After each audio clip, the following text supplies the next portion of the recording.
Hikmah Qudusiyah fi Kalimah Idrisiyah. Hikmah Kudus Ilahiyah dalam kalimat Idrisiyah adalah bab ketujuh dari Fusus Al-Hikam karya Ibnu Arabi rahimahullah. 1. Makna judul, Hikmah Qudusiyah, hikmah yang suci, atau hikmah dari alam Quds, yaitu hikmah yang bersumber dari alam kesucian, alam Al-Quds, atau jiwa yang telah tersucikan dari hawa nafsu. Kata Qudsiyah berasal dari kata Quds, yang berarti kesucian murni, bebas dari segala yang duniawi dan rendah. Ini adalah makam ruh yang murni. Kalimah Idrisiyah, kalimat atau kata yang disandarkan pada Nabi Idris alaihi al-salam, seorang nabi yang dikenal dengan hikmah, ketinggian makam, dan keterhubungannya dengan langit. 2. Kunci pemahaman bab ini. Ibnu Arabi menggambarkan bahwa Nabi Idris memiliki hikmah suci karena ia telah diangkat ke langit sebagaimana disebut dalam Al-Quran. Dan kami angkat dia ke martabat yang tinggi. Qs Maryam 57.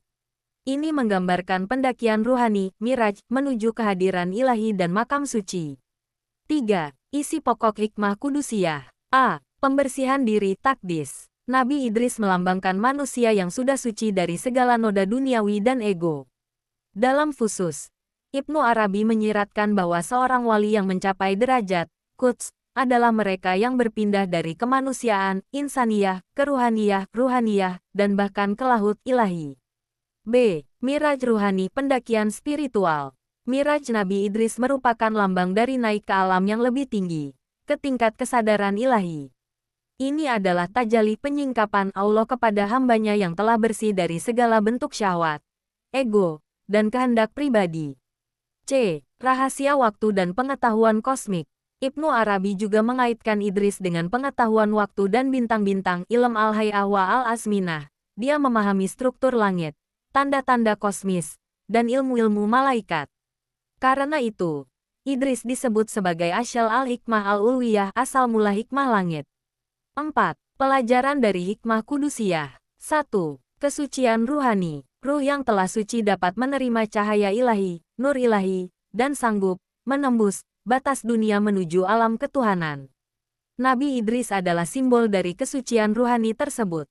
2. Ilmu yang bersumber dari Lauh Mahfuz. Idris disebut telah menulis dan memahami takwin waktu dan hikmah zaman, sebagaimana para malaikat, karena beliau telah berada di alam para malaikat. 3. Naik dari basyariyah ke ruhaniyah. Hikmah Qudusiyah menunjukkan kemungkinan manusia untuk naik derajatnya dari sifat-sifat jasmani menuju sifat-sifat malaikati dan ketuhanan. 5. Kutipan dan isyarat dari bab ini. Al-Idrisiyah adalah kata yang mewakili hakikat Miraj, naik ke tingkatan para malaikat, dan di sana sang hamba menerima pengetahuan yang tidak terikat dengan indera atau akal, melainkan melalui tajali. Al-Quds adalah alam penyucian, tempat ruh-ruh yang telah bersih dari kekeruhan duniawi, dan menjadi cermin murni bagi tajali Allah. 6. Kaitan dengan makam Al-Quds dalam tasawuf. Dalam ajaran tasawuf, makam Al-Quds adalah makam ruhani tertinggi sebelum fana, dan baka. Wali yang berada pada makam ini adalah Al-Tajrid wa Al-Tanzih, mereka yang telah bebas dari sifat-sifat manusiawi. Mereka bukan sekadar arif, tapi abde Al-Quds, hamba yang suci dan hidup sepenuhnya dalam kehadiran Tuhan. 7. Penutup, hikmah Qudusiyah dalam kalimah Idrisiyah. Mengajarkan bahwa kesempurnaan manusia terletak dalam kesucian, dan bahwa ruh manusia mampu naik ke langit ilahi bila ia telah menyatu dengan kehendak dan cahayanya. Nabi Idris menjadi simbol dari ruh yang telah berjumpa dengan cahaya keabadian, dan menjadi cermin murni untuk tajali sifat-sifat ilahi. Ketinggian itu ada dua macam. Ketinggian tempat makaniyah, dan ketinggian kedudukan makaniyah makamiyah. Adapun ketinggian tempat, sebagaimana firman Allah, dan kami angkat dia ke tempat yang tinggi. Qs. Maryam 57.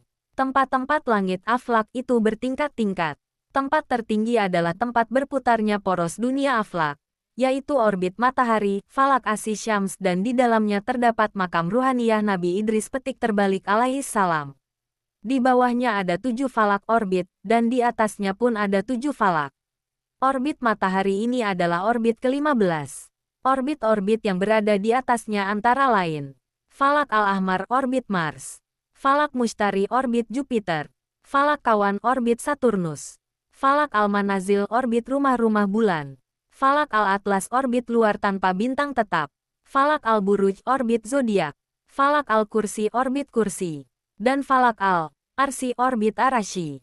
Sedangkan orbit yang berada di bawahnya antara lain. Falak Zuhro orbit Venus. Falak Al-Katib orbit Merkurius. Falak Al-Qamar orbit bulan.